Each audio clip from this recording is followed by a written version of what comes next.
Okay, to oversimplify things, as a go-kart racer and there's all these different things where I'm always just trying to speed to the direct, straight answer. Well, look at that. Fast track. My dad bought this as like a thing to eventually make us a project for a go-kart for my son. Anyway, growing up in a racing family, then eventually reading the Bible, and then a number of different things, not just number, and innumerable different things that God showed me. You eventually read through the whole Bible. You read through everything. You see who want to serve God, do His will, His commandments. Then you see the other people who are the goats. And this is a massive oversimplification of it, but this simplification can be applied to anything of it. Because the Bible is not for the wise or people who are studied or smart or any of that. No, I'm oversimplifying it for you who are listening so that you can understand that God's the one who's in control of everything. God the Father, the one who bore his Son, Jesus Christ. God the Father is in control of everything. Who are the ones who are trying to say that they want to be in control of everything? Oh.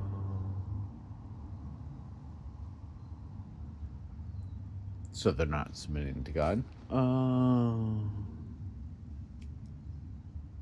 And they want to be in control of everything? Oh.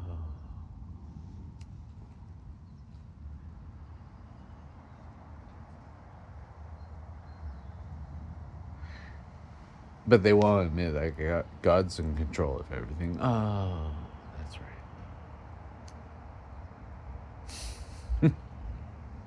Pretty much anybody who won't submit their will over to the Father, who they should know, if they have the Spirit of truth, should know that, God's in control and they are not. And by simple deduction, they should know that their actions should supersede to God's will. But if it goes against that, where their will doesn't supersede to that, and they're like, no, we want to do what we want to do, regardless of God's will. We're God. By action. That's what we're saying by our actions. We're not going to say it by our words, but that's what we're saying by our actions. And we'll say it by our words in super sneaky, snakily ways. That's pretty much the truth. So, it's the best. It's the best that I could summarize and condense. It's like it started off with a certain amount of information, first video.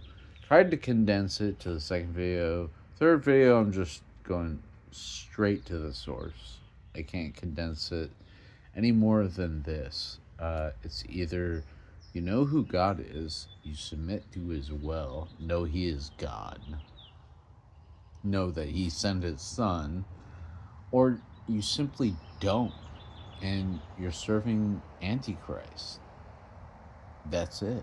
That's the truth.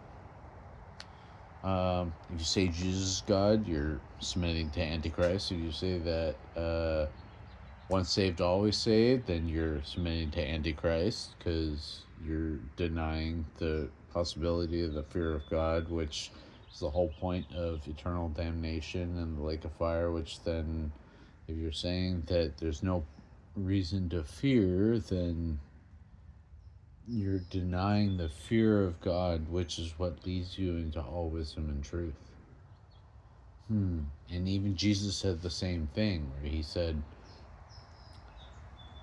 do not fear him who can kill the body, but fear him. He's specifically talking about his Father in that second instance, who can cast both body and soul into hell. And Jesus has the keys of hell and death. And at the very end, enemy of death will be cast away, but it also talks about how there's going to be certain people that are under that sea of glass that are beholding all the people in eternity, and all the people in eternity will know and see all the people under that sea of glass who are suffering for an eternity. And all the people who are in eternity will know is because they trusted in the truth. They trusted in by faith. The real faith in the truth, not a false truth, not a lie, not a freaking fallacy, not a doctrine of the Nicolaitans, not once saved, always saved, not no matter how you behave, you'll still be saved, which is no different than what the Freemasons believe. Oh, we can go murder babies and we can do all these other different things, and we're still saved by the light of Lucifer. Oh, well, that's what you Christians believe, but you're just replacing Lucifer with the name of Jesus, but doesn't mean that the name of Jesus, just because it has power, covers what you're doing. What are you actually doing? Are you actually reading what Jesus said, and also what Jesus said, what his Father said, which is the whole Old Testament? Are you keeping the Sabbath holy, which is the seventh day? And are you keeping it holy from dawn to dawn? Because most of the world who has come to at least that revelation of keeping his commandments does not keep it to dawn to dawn. They're all still in that deception. That's the reason why they're all institutionalized to a massive for-profit corporation, which is a corporation. It's a corpse that's reanimated from the dead. Necromancy, witchcraft. So choose whom you will serve this day. I choose to serve the Father who created me, and he gave me redemption through his Son, who lived in the same life as I have lived, but he lived it perfectly. And his Son, Jesus, is mediating in a resurrected form with his Father at his Father's right hand right now as I speak. And he's mediating on my behalf, for your behalf. It's not just for me. It's not a free gift just to me. It's a free gift so that I can freely give it to you. Okay?